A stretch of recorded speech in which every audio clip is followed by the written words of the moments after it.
Welcome to Imagine Peace, the podcast that invites you on a transformative journey toward a world filled with harmony and understanding. Together, let's ignite the flame of peace within ourselves and radiate it outward so we can have a future where unity prevails.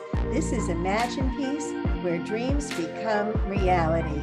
Join us as we explore the power of compassion, the beauty of diversity, and the potential for positive change.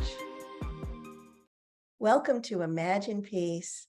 I'm Marbeth Dunn, and we have our beautiful Terry Angel.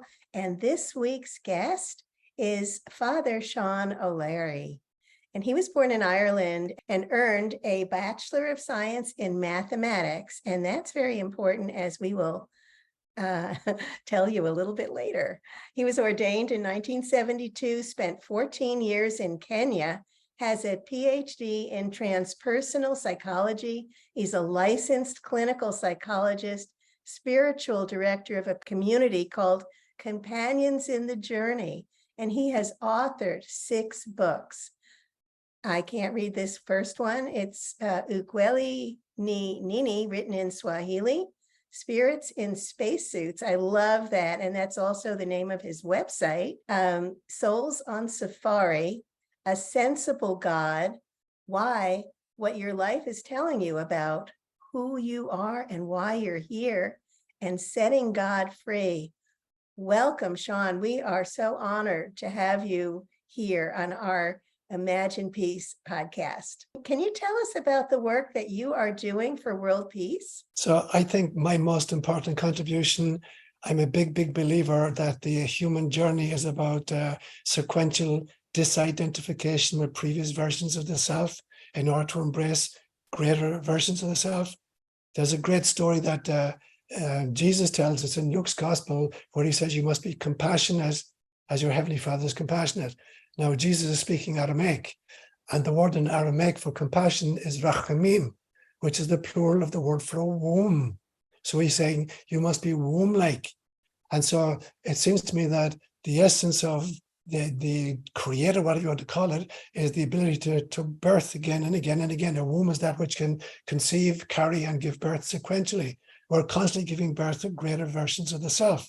Now, I don't think we're finished giving birth until we give birth to God, because every single one of us is a bite-sized piece of God that volunteered for human incarnation. So we're what I call holographic fractals of source. A hologram is that which, every part of which contains the totality of the whole. And a fractal is a pattern that repeats at an infinite number of scales.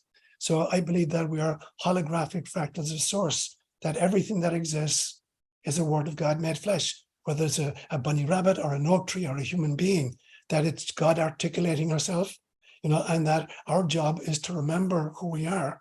So what I am, as I say, I'm a bite-sized piece of God having a human experience. So I need to wake up to my own divinity and ipso facto recognize the divinity of everything else around me. To wake up to the divinity of Terry, and Marbeth, and to wake up to the divinity of everything I encounter. And then to try to create a system where I invite other people to come to the same realization so that finally the world itself can recognize its Buddha nature or its Christ consciousness. So for me, the essence of my work is about, shifting states of consciousness, disidentifying with previous, lesser states and re-identifying with greater states, and attempting as a priest and a psychologist to encourage other people to do the same thing. And then when I meet extraordinary organizations like you guys are heading, is to try to invite the organizations to focus on a shift of consciousness rather than just sociological changes or kind of bureaucratic transformations, because they don't last. It's the shift in consciousness that's going to create the difference. So true, so beautifully said. I knew that you were going to be a great interview. Feels like you've already answered this next question, but we still want to ask to see what you have to say. How does your work impact the world? Right. So I think that every single one of us is a piece of art, a masterpiece created by God. So every one of us is meant to impact the world. So we're like pebbles dropped into a pond. And it's interesting, no matter how big the pond is, or how irregular the contours of the pond may be, the ripples will eventually reach every single part on the perimeter. So they may not be discernible at the very edge. The ripple will get smaller and smaller and smaller, but it is having an effect. And so that every single one of us who's awake is like a pebble dropped into the cosmic pool of consciousness. So we're just by being, we're affecting it. And then to the extent that we become aware of who we are, who God is, who the neighbor is, and what the mission is, we become more like a boulder dropped in than a pebble dropped in. And so I think it's very important that each of us create what I call a personal cosmology, because mostly we're being driven by an internalized philosophy of life that we've acquired unconsciously from teachers and parents, and scientists or whatever, and we access it unconsciously in any situation in which we find ourselves. So all of the great teachers tell us that we have to become aware. Socrates will say, the unexamined life is not worth living. And Gautama Siddhartha will say, I am Buddha, I am awake. And Jesus Christ will say, if the householder knew at what stage the thief was going to break in and steal, he wouldn't have gone to sleep. So it's a question of waking up. That is the primary, mechanism, waking up to our own inner divinity. And to the extent that we do that, then we answer 4 questions, it seems to me, to create this conscious personal cosmology. The first one is to answer the question, who is God for me? Do I think that God is a bearded figure in the sky, a distant, demanding deity who's going to punish me for eating, sausage on a Friday? Is that my idea of God? What do I mean when I say God? Secondly, when I say I, what do I mean? Am I talking about the skin encapsulated ego? Or am I talking about my soul self? And when I say neighbor, what do I mean by neighbor? The work that you're doing right now, Terry, in feeding the poor, you understood who neighbor is. Neighbor is not just the guy at the other side of the white picket fence. Neighbor is everybody, especially those who are hurting in any way. And then finally, what is my mission? These are the 4 great questions around which we build a personal cosmology. And so a lot of what I do and what I preach and what I write about is inviting people and giving them templates as to how they might create a personal cosmology of their own. And it should do 4 things. A personal cosmology, it should make your heart sing because you've hit a core truth. It should also stretch you out of your comfort zone. It should be able to explain every experience you're having, whatever the experiences are, and it needs to be constantly updated as you kind of encounter new situations. But for me, then, that's the core of my work, inviting people into creating personal, conscious cosmologies that explain to them the world in which they find themselves and their purpose in the world. So beautiful. Wow. So you actually are the impetus for us to be focusing on growing exponentially through your formula. Would you like to share with us, since you are a mathematician, Sure. and you realize the best way we could grow? Brilliant. And so I came up with there are 2 formulas. One is very, very simple. And I illustrated with, I was doing my family tree many, many, many years ago. And you discovered very, very simply that, if I wanted to calculate how many ancestors I had, 5 generations back or 15 generations back, there was a very simple formula. 2 to the power of n would tell me exactly how many ancestors existed at any one level. So if n is equal to 1, 2 to the power of 1 is 2. So I got 2 parents.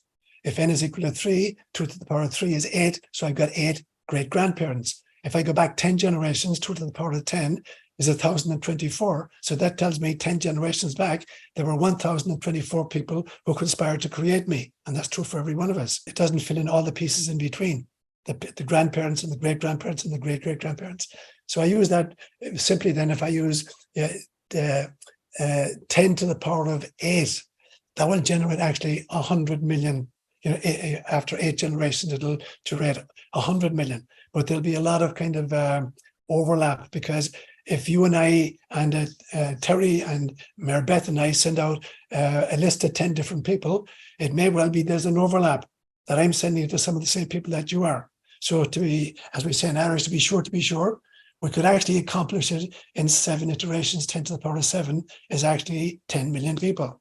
But there would have been a lot of overlap there. So to make doubly sure that we're actually reaching 10 million very different people, I use 10 to the power of 8, which is actually 100 million.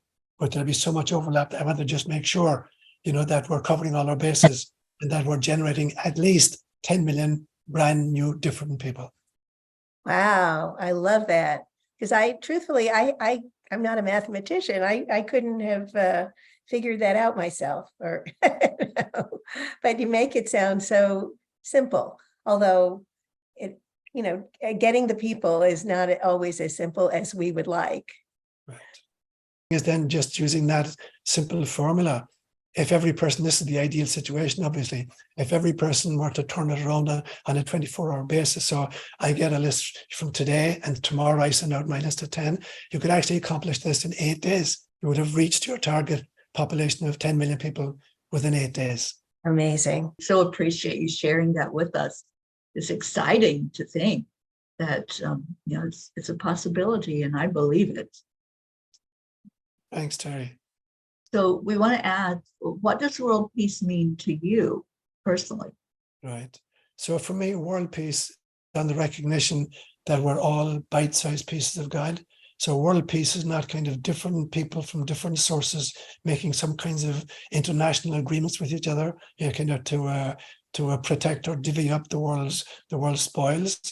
So I use, for me, there's a great formula in the in Catholic Eucharist. For the Catholics, there's a belief system that at the moment of consecration, the bread and wine symbolize the body and blood of Jesus. Now, I think there's an embedded code that Jesus uses in all Eucharistic encounters. And it's when you see these 4 phrases, you know that you're in the presence of a Eucharistic encounter. It will say, he took, he blessed, he broke, and he distributed. Now, what does that mean to me? To take means not to grab, because I have the power to grab, and to hold resources. To take means to lovingly receive, particularly from Pachamama, all of the gifts she gives us. All our food, all our clothes, all our housing comes from Pachamama. So to take with gratitude, that's the first thing. The second one is to bless. And to bless does not mean to impart a kind of benediction to a previously inert substance. Rather, it is to recognize the inherent sanctity of everything that is. So to bless something is to recognize its inherent sanctity, not to impart some kind of a special characteristic that didn't previously exist. That's the second thing. Then to break means to create models of distribution in such a way that all of the resources are available to all of the people. And then the fourth one is to walk the talk. He distributed, he actually gave the bread to those who were present. And so for me, world peace then means operating that model, that as human beings, we accept graciously from the earth what Gaia gives us. That secondly, we recognize the inherent sanctity of everything that exists, whether it's bunny rabbits or mountain streams or clouds in the sky. The third one is to break, in the sense of to create models of distribution for the resources necessary for the world. And then the fourth one is to walk the talk, exactly like you're doing, Terry, with the food closet that you're running here. So for me, that's the model I think about, having that mindset of taking with gratitude, recognizing the inherent sanctity, creating models of distribution, and then walking the talk. Very beautiful. Very beautiful. So do you think peace is possible, and why? I think not only is it possible, it is inevitable, because, God doesn't make stuff that doesn't work. And there's this great soul called Gaia, or Pachamama, that sends it from the God and says, I volunteer to go to that third rock from the sun in that solar system, and I will generate life until I throw up a species capable of recognizing its own divinity, and ipso facto, the divinity of all other life forms with which I share the planet. And she took occupancy of this planet, which was 4.6 billion years old. She took occupancy about 3.7 billion years ago, and she started creating single-celled creatures, and then multicellular organisms, and then at some stage flora, and then fauna, and then Homo sapiens sapiens arrived with the ability, to have free will and to decide on his future trajectory. Kind of the biosphere, and what Tyler Desjardins called the noosphere, the sheath of consciousness that surrounds the biosphere. And it's a very, very dangerous trajectory as we go from biosphere, which is the sheath of life, to noosphere, which is the sheath of consciousness. Because at that stage, we can develop nuclear arsenals, or we can develop, ways of destroying the planet, through reaping its resources. But there are places beyond that. There's a place I call the animasphere, anima as in soul. We're moving beyond mere consciousness into a sense of the soul self. And there's a place beyond that. I call it the pneumosphere, the spirit sheath. Finally, there's the cosmosphere, the God consciousness. So we're only barely halfway through this evolutionary trajectory. And so will there be peace in our time?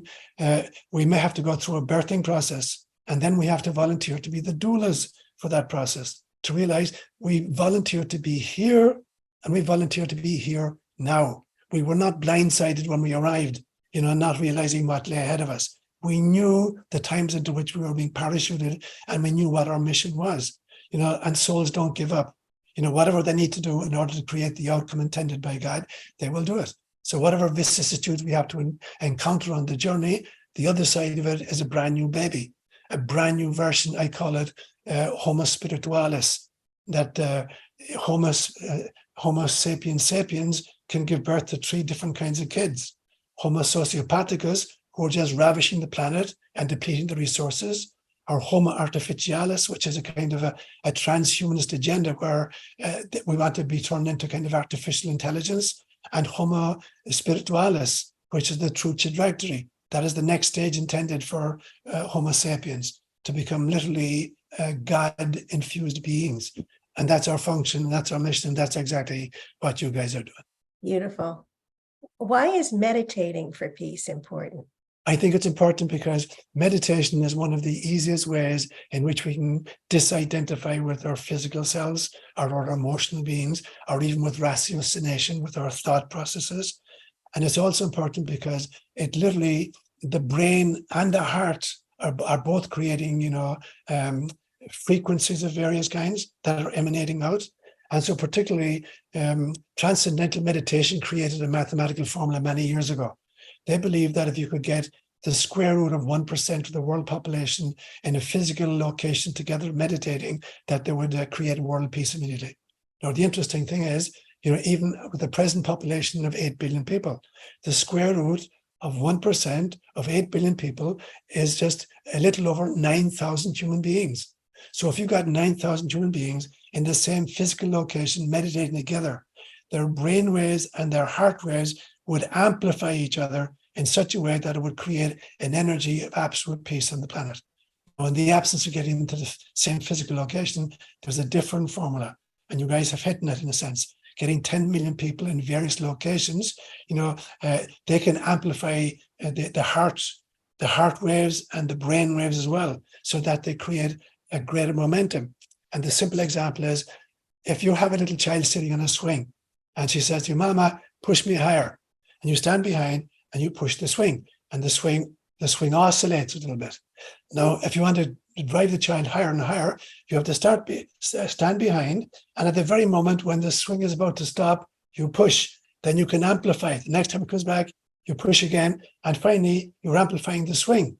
Now, if you push at the wrong time, when the swing is coming back, if you push too soon, you're going to disrupt the flow. So the trick is to know, how to synchronize with the flow. So if you push at the very end of the swing, you can literally get the child to do a somersault. So that's what we're doing mentally, and through our hearts. So meditation, then, even if we do it at a distance, is like amplifying the swing of the child on the swing, until finally it does a total flip. We totally flip the way we're doing life on planet Earth. And that's the project you guys are doing right now. People at a distance meditating together are creating that amplification of the amplitude. So excited about this whole project, and thank you for getting behind it, Sean. What is your favorite peace practice? So there's a Buddhist meditation called metta meditation, spelled M-E-T-T-A, and metta is a Sanskrit word for loving kindness. And it's a very simple kind of a mantra. It has 4 phrases and it has 6 targets. And you start with yourself as a target, and then the next target is a friend. It can be a different friend each time you do it. The third target is a mentor figure, some teacher of yours, and it can be a different teacher each time. The fourth target is a neutral person, somebody maybe you don't even know their name. It could have been the clerk at the Safeway that checked you out this morning. You only have a face, you don't have a name. The fifth one is a difficult person, somebody that you're having difficulty with on a personal level or even on a global level. And the sixth one is all sentient beings. So here's how it goes. You start off by saying, May I be free from all harm. May I be truly happy. May I be healthy and strong. May I be in alignment with God. So that's the first target. Then I take a second target, a friend of mine. I'm going to call her Arlen. May Arlen be free from all harm. May she be truly happy. May she be healthy and strong. May she be in alignment with God. The third one is a mentor figure. You know, I'm going to say something like maybe Thich Nhat Hanh, although he's now passed. And I say, may Thich Nhat Hanh be free from all harm. May he be truly happy. May he be healthy and strong. May he be in alignment with God. The fourth one is a person, I don't even know who the person is. Some guy passes me on the freeway doing 95 miles an hour, and I glance over and I see this kind of scrunched up character. I have no idea who the guy is. And I say to him, I all I see is his kind of his tailplate. And I say, may you be free from all harm. May you be truly happy. May you be healthy and strong. May you be in alignment with God.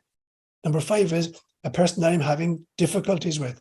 It could be a political figure. It could be a historical character. It could be, you know, a friend, a family member. And I'd say, may that person be free from all harm. May they be truly happy. May they be healthy and strong. May they be in alignment with God. And then the final target is all sentient beings. May all sentient beings be free from harm. May they be truly happy. May they be healthy and strong. May they be in alignment with God. And so I'll say that prayer 60, 70 times a day. Just, it takes literally 2 minutes to say it, and just to send out that kind of energy into the universe. So beautiful. How can people get in touch with you? How can they find you, Sean? So the spiritsandspacers.com is my kind of website. And my own an email is prayforsean@gmail.com. So PRAY and then the number 4, Sean, SEN, @gmail.com.